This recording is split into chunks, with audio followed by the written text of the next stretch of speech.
This is KGCI Real Estate On Air Live, your weekly deep dive into the strategies, trends, and tools shaping the real estate industry. From market updates to actionable strategies and exclusive interviews with top agents, we are here to unlock your full potential and help you thrive. Thousands of agents trust KGCI every week.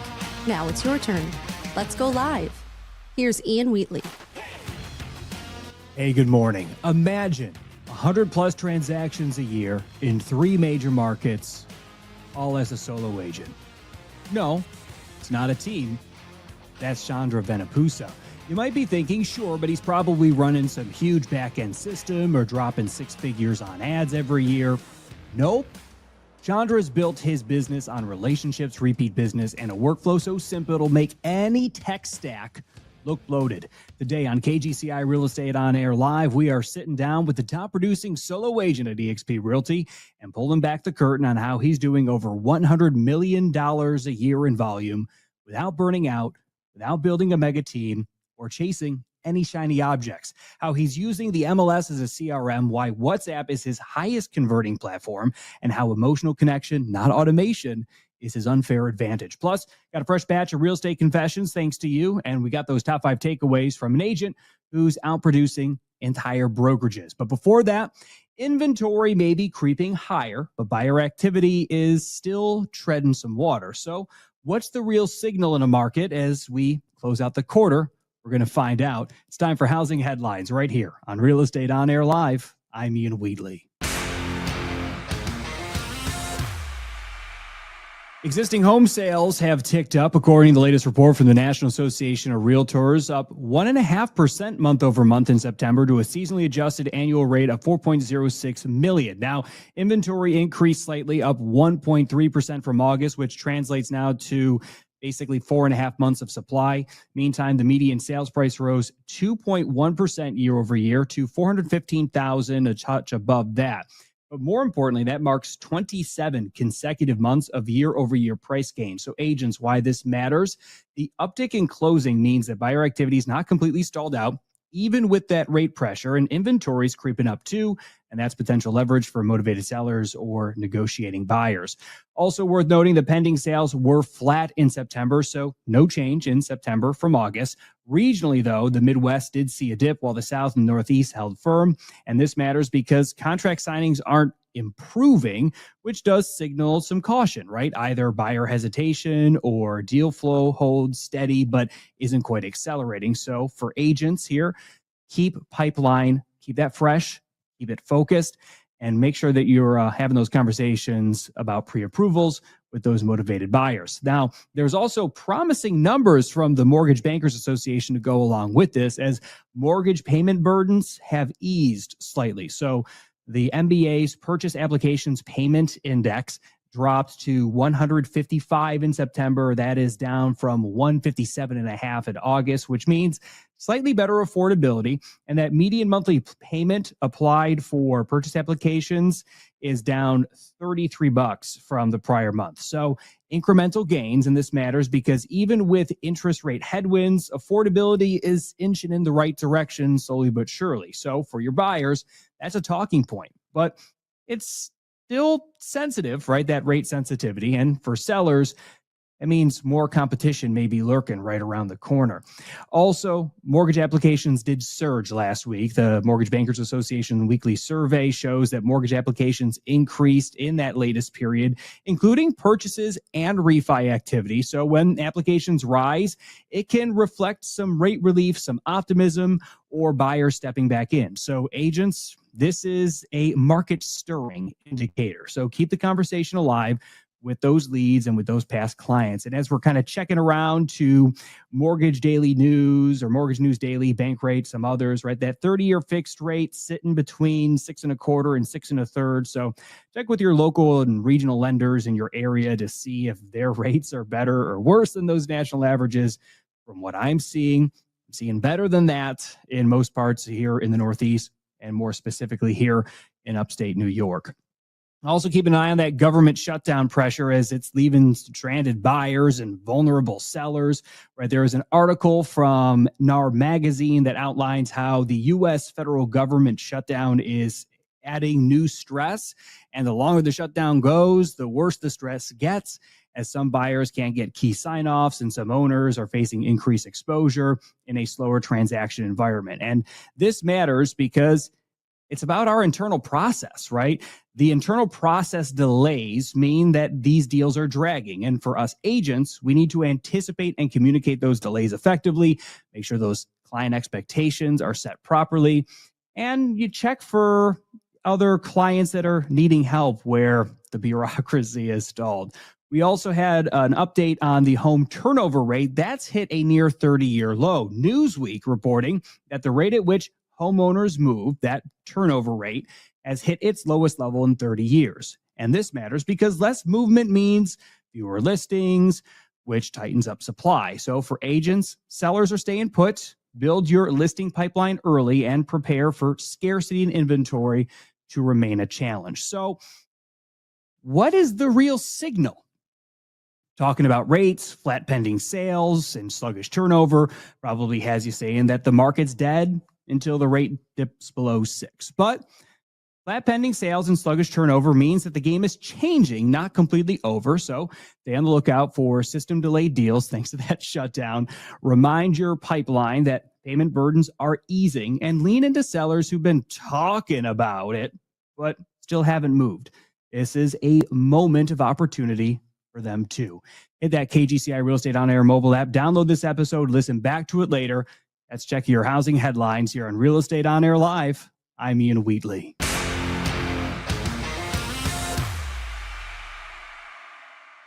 KGCI Real Estate On Air Live. I'm Ian Wheatley, and we are recovering a little bit from a week-long stay in Miami. Special thanks to eXp Realty for inviting us out last week for EXPCon there. Honored to be joined by the top-producing solo agent based on volume at eXp Realty, Chandra Vennapusa. Chandra, thanks for popping by to KGCI Real Estate On Air. Absolutely. It's my pleasure, Ian, and thanks for inviting me to this session. So, Chandra, I got to ask, how does one become the top producing solo agent at a brokerage? I think first thing, you need to focus on your clients. That's the number one success anybody could have. Once you are successful with your clients, everything else will happen. I think, customer obsession, working always what is most beneficial for the customer, will go a long way. I think in my perspective, once you do good things for your customer, everything else will come back to you. There are many circumstances where, you might find that it will be more beneficial for you than the customer, but always prioritize your customer. Now, I got to ask, how long have you been a licensed real estate agent for? For more than 8 years now, Ian. I started 2017, June. And for how many of those years have you been a top producing agent? But I joined EXP in February of 2021. And I think EXP started doing rankings from 2022 onwards. And I have been in top 3 realtors in the US since then. This is my 3rd year. I think it's 3rd year for EXP also doing the rankings. And I have been consistently, I think I'm the only realtor right now who has been in top 3 realtors in the US consistently since they have started the rankings. You are correct in that assumption, sir.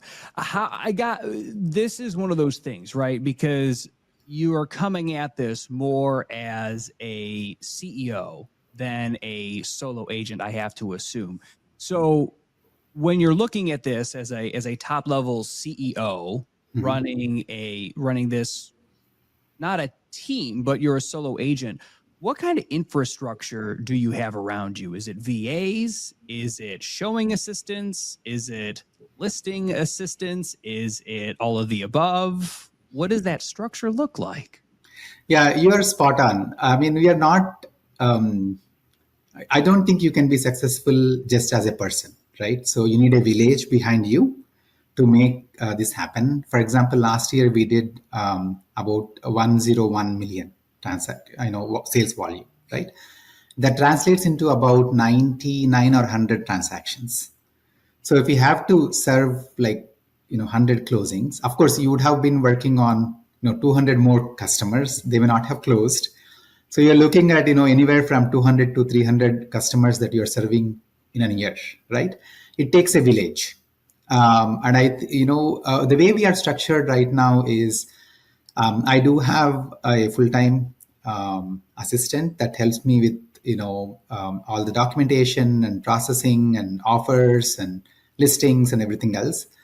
And I do have a full-time assistant to help with showings.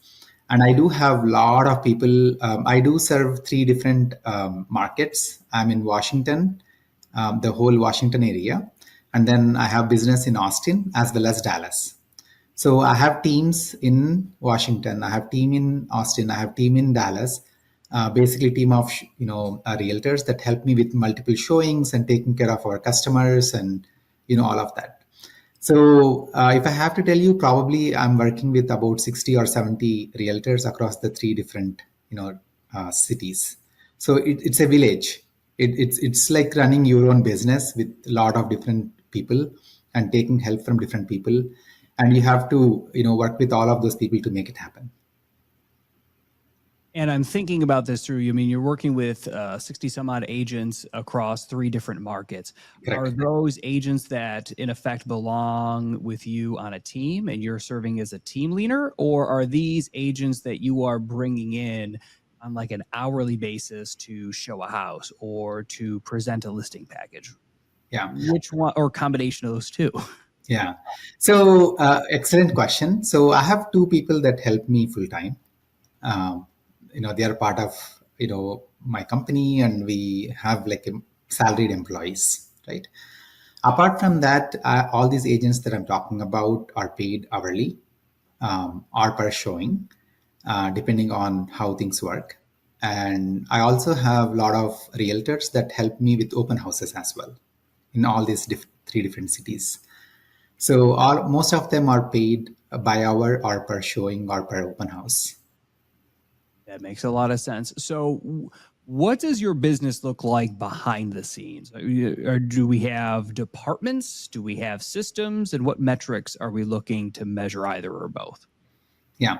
So I always like to structure my business based on my customers' needs. Like, what are the customers looking for, right? I think, the systems that I use on a daily basis, obviously the number one system that I use is MLS. Because, I have most of my customers in MLS and I track what they're looking, who is actively checking, what is happening behind the scenes. Are they in the market or out of the market? I get a lot of data from MLS, right? So that's one thing that I do on a daily basis. That's one system that I use. And the other system that I have is a lot of my customers use WhatsApp. WhatsApp is like the most popular tool, I would say, communication tool that my customers use. Again, I always work backwards from my customers, and my customers use WhatsApp, right? So understanding your customers is very important in our business, right? So every region has different types of customers, and we have to cater to different one of them. But WhatsApp is definitely one way of tracking. People send messages, and I have lots of groups and communications with those groups, and keeping up with what they need. That's one system that I definitely use.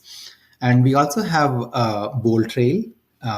We didn't have this CRM system before, but Bold Trail is something that we set up recently, and we're starting to use that CRM system. So that's one area where I check on a daily basis. In terms of the workflow and processes, so of course, all the completed transactions go into SkySlope, right? So the systems that I just talked about are, whether it is MLS or, WhatsApp, Bold Trail, all of these are before you complete a contract, right? So you're tracking those leads, you're following up with those leads, and you're following up with those customers that are starting to work with you. That's before the contract. But then once you get into the contract, we load into SkySlope. We use SkySlope to track the whole transaction process, right from getting into contract all the way through closing. So that's the workflow we follow for once you get into contract. So you're under contract now. I'm assuming you have transaction coordinators in each of these three markets that are kind of overseeing that whole process, correct? Correct. Got Correct. it. So luckily, I have a full-time assistant who is licensed in both Washington and Texas. So I have one person to deal with all of this. Yeah. That's helpful. I definitely got lucky there. Yeah. That's super helpful. We're checking in with Chandra Vennapusa. He is the top producing U.S. based eXp Realty agent based on volume. Thinking about this also from where does most of the return on your investment come from? Is it coming from outbound? Is it coming from outbound marketing? Is it coming from referrals? Is it just coming from having such an efficient system that everybody keeps coming back? What's that most profitable return on investment for you in your business? Yeah. The number one return on investment is the time you spend with your customers. Mm-hmm. And for me, the biggest strength I have is maintaining those relationships with my past customers and keeping up with all of those relationships. And I always look at building sustainable processes. What I meant by sustainable processes is that I'm not looking at right now. For example, in the first year, we did 60 transactions, which is a little bit unusual for a new agent to do 60 transactions. So I always thought about, let's say if I grow to 1,000 customers or 2,000 customers, now we crossed like 1,000 plus transactions in the last 8 years. So I always thought about how do I maintain those relationships? I can't keep doing mails, direct mails and stuff like it's not sustainable. You can't keep sending direct mails to 1,000 plus customers all the time and keep in touch with them. So I have processes where I maintain those relationships. I think that's where I get a lot of those referrals back. Of course, there are all these other things that they are add-ons in my perspective, and the most amount of business we get is from existing customers. But it's not so much that we have those customers in place. It's just that we maintain those relationships. And I recently did one experiment. I'll talk to you about that experiment. So I went back and for like 7 or 8 days, I met about 110 of my customers. Okay. And I reached back to them to understand these are customers that I have served in the last 8 years, right? I was trying to understand if they are still, doing business with us or if they have shifted, right? So I reached out to each one of them and I met, and most of them, they are in the same house that we have sold for them, or they have already done a transaction to close their home and bought some other home. Yeah. So what they told me is that we are doing a really good job at maintaining those relationships. So I became very confident that, hey, those customers will still come back to us for the next transaction and for the next transaction. And many of these clients, they have referred at least 10 to 15 closed transactions. That's, fabulous. Like, they're referring more than 10 to 15 of their, friends and colleagues, and we closed deals with them. So that's the kind of relationships we have maintained with our customers.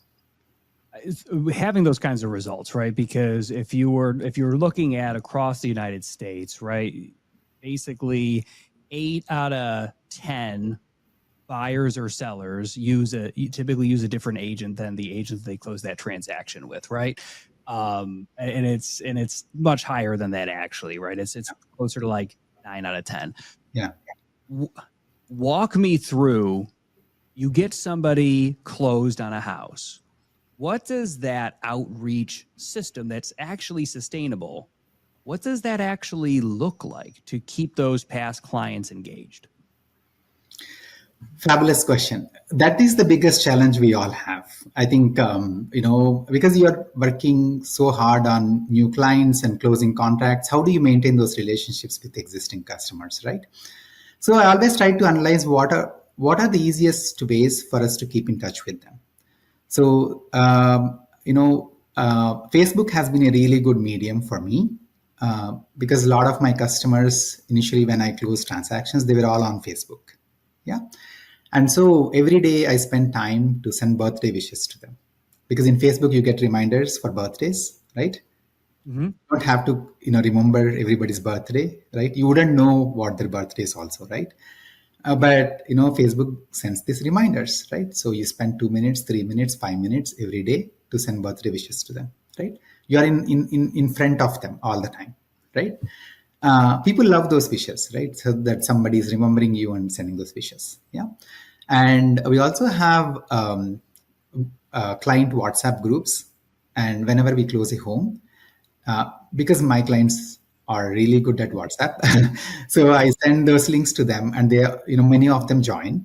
And Uh-huh. I give market updates. I give them, of course, some marketing as well. Like, oh, I got this client review. We closed on this home, and I also that is also a really good tool for my new customers, because I send listing updates and all of those in those WhatsApp groups, and it's very sustainable, right? Right.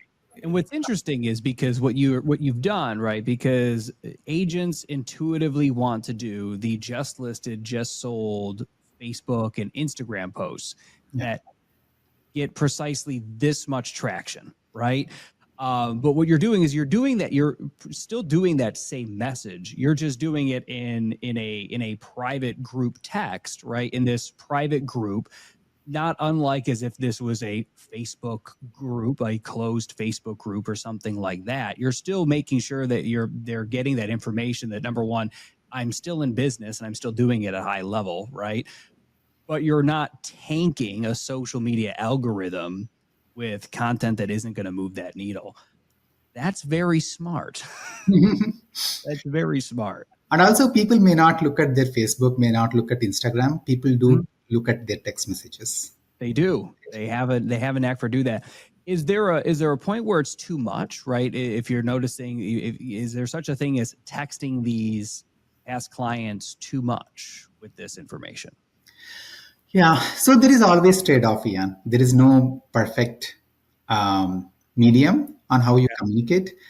So, if you look at all the algorithms, it says you have to post daily to Right. keep engagement, right? On the Right. flip side, if you keep doing every day, sometimes you lose traction, right? There are clients that will leave your groups. It happens, right? Mhm. People who join, these are not just my clients, right? So there are people who join, the links are sent to other people, they join. Mhm. And obviously, I'm trying to provide market updates, a lot of useful information. I think you can't just, you have to balance things out. You can't just keep marketing about yourself. People will be too bored, right?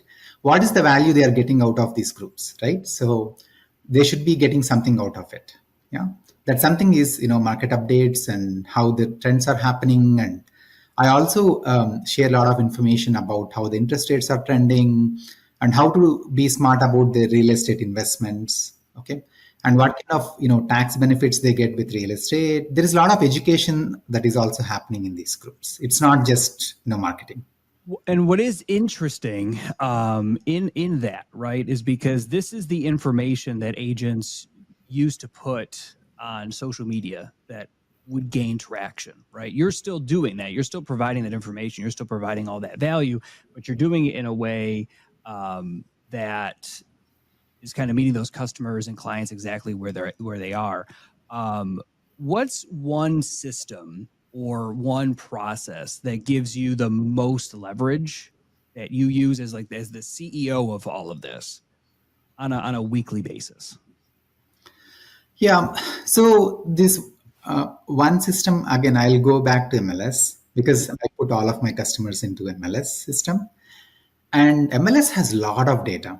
I don't think a lot of realtors realize how much data you can get out of MLS. Not just from a customer perspective, you can see, the customer is checking the homes. You can see when they checked it.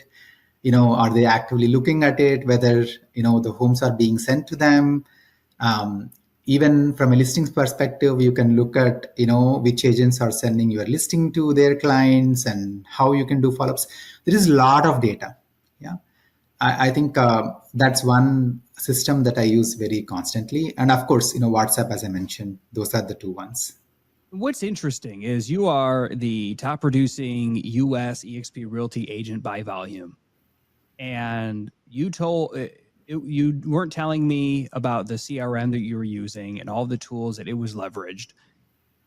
You're using the MLS that every agent can use, that every agent has access to, that if every agent leveraged the MLS to its maximum capacity, they would have all of this same data. Why did you go the MLS route as opposed to some high-powered, massive CRM with all of the whiz bangs and tools? Yeah. So to be honest, I didn't have a CRM system. I was, I think, I wouldn't say I was too busy, but I think I always had leads coming through the systems that I already had.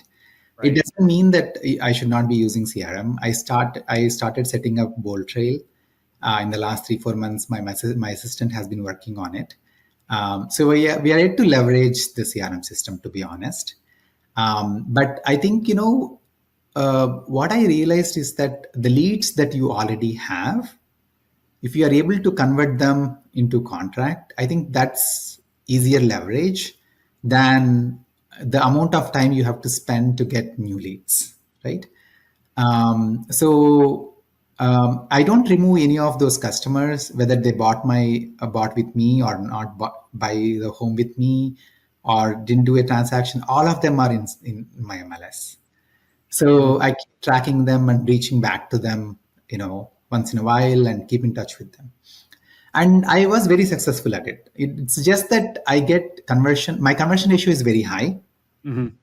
That's why I stick with that systems. And I know that's where I'm getting my leads. Now, if you had to teach a solo agent MBA, you had the whole curriculum. What's class number 1 all about? Sorry, you cut off a bit, Ian. Can you come back again? Sorry. If you were teaching a solo agent MBA course, right?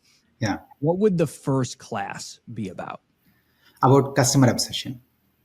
Customer obsession. I think if you nail that down, how you can take care of your customer, I think that will do wonders for you.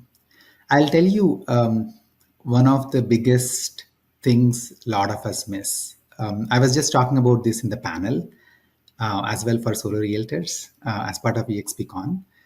For example, if you're negotiating for a customer and you spend like 3 days, 4 days negotiating, how many agents go back and keep their clients updated on the kind of work that you're doing to negotiate for them?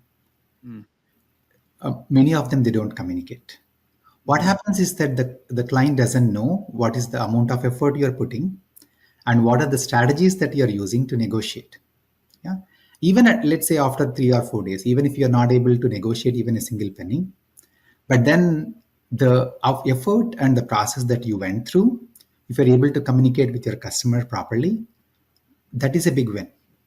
So customer obsession, I would say, is the number one thing that I would talk about, on how to communicate, how to take care of your customers, how to make sure that they feel. It's not about always winning, right?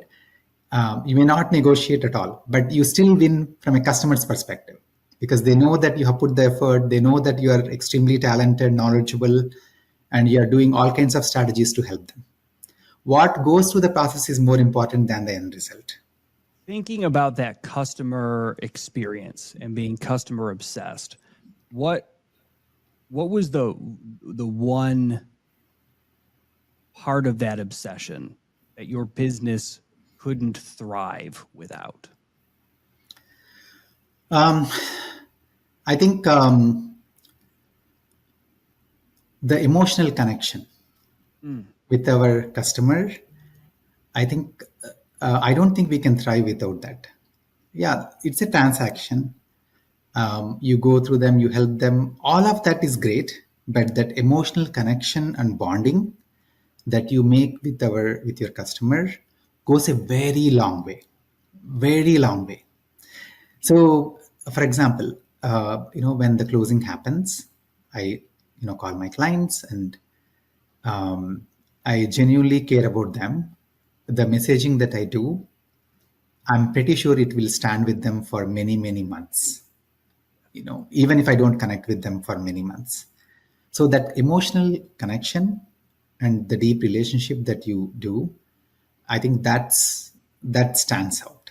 I don't think we can run our business without it. I think that's what is very important. Mm-hmm. And you've built a whole business around it. Yeah. That is awesome. Chandra Vennapusa, you have been super insightful. Thank you for being obsessed with customers and clients, and thanks for showing us the way here on KGCI Real Estate On Air.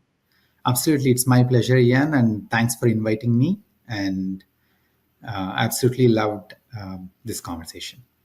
Appreciate you, sir. Thank you. Thank you.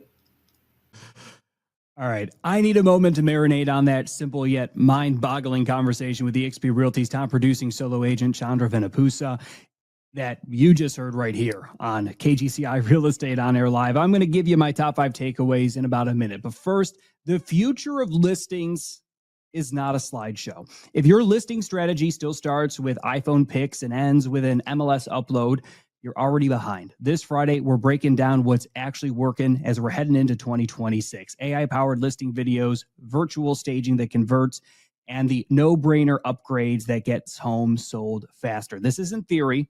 This is your next listing presentation. Tune into the Friday Focus, the future of listing, streaming all day Friday following the big agent meeting right here on KGCI Real Estate On Air. Inside of that always free Real Estate On Air mobile app for iPhone and Android, just search KGCI in the App Store or Google Play. All right. I had some takeaways. I'm going to narrow it down to 5, but forgive me, they're a little less punchy than normal because remember, everything I do right here on Real Estate On Air Live, I do it for you. At number 1, Chandra is a solo agent with CEO systems, right? He may be that solo agent, but he's running this multi-market machine. 3 cities, 60 plus showings and open house agents, 2 full-time salaried staff. And he's structured like a CEO with clear delegation, workflows, and high leverage. At number 2, the MLS is Chandra's CRM. He does not rely on a fancy tech stack. Instead, he has maxed out what the MLS can do, right? To tracking buyer behavior, spotting engagement trends, following up with every contact, even those non-closers, right? So a reminder for all of us, right? The best system is the one you actually use, high-powered CRM or not. Number 3, WhatsApp is what he's using for real retention. Not Instagram, not Facebook, not YouTube, right? He's using private WhatsApp groups to deliver market updates, just closed and client wins, real estate education from tax tips to rates to trends. And this creates a high-trust channel that is way more impactful than social media posts that disappear in 3 seconds.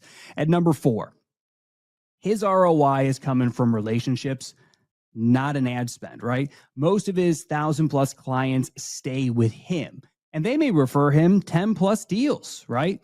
And his secret is those birthday wishes on Facebook, those post-closing check-ins that are about them, not him, and that deep emotional connection, because you can't automate trust, but you can scale it with intention. And at number 5, the first class in his solo agent MBA is all about customer obsession. Forget the scripts, forget the split tests. Chandra is leading with care.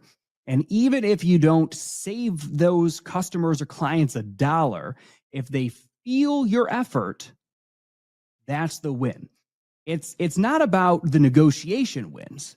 It's about feeling seen, it's about feeling served, and it's about feeling supported. Those are my top 5 takeaways from that conversation with eXp Realty's top producing solo agent, Chandra Vennapusa. You heard right here exclusively on Real Estate On Air Live. All right. This Friday, the listing game's changed. AI video, virtual walkthroughs, cinematic drone shots that seem luxury, even if that kitchen's dated, okay? If your listings don't stand out, they sit. And on this week's Friday Focus, we are unpacking the future of how agents are marketing and winning listings heading into 2026. Don't show up late to it. Catch this week's Friday Focus live on realestateonair.fm, inside the always free Real Estate On Air mobile app for iPhone and Android, or same day, next day on Apple Podcasts, Spotify, iHeart, and now YouTube and YouTube Music. It's time to lighten things up now. It's time for Real Estate Confessions. These are your stories from the wild world of real estate. Send us a DM. Tell us about the tragedy that happened, because comedy is simply tragedy plus time. But before we dive in, we got to get one thing straight.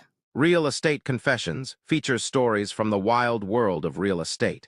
Names and details may have been changed to protect the innocent, and occasionally the not-so-innocent. All confessions are shared in good humor and do not reflect the opinions of KGCI Real Estate On Air, its hosts, or affiliates.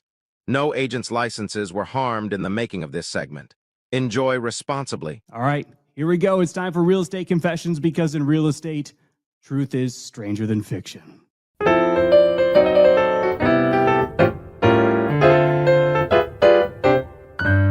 Sent a thinking of you text, meant it for a buyer, sent it to my ex. Now they think I want to reconnect. Honestly, might be easier than following up on that pre-approval. Client asked if the neighborhood was safe. Just then, I was chased by a goose. They still bought the house. They just call it the Goose Street now. Had to crawl under a deck to reset a GFCI outlet. Listing photos looked luxury. Inspection felt like Fear Factor. Gave a buyer space to think during a showing. Found them 20 minutes later napping on the staging furniture. They said they were manifesting. They did not write an offer.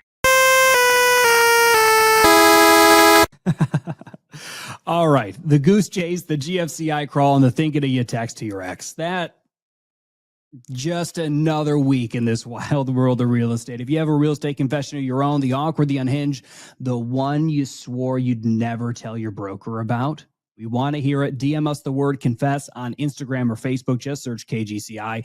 Names and details will be changed. I'm here to protect the dignity of the brave that share.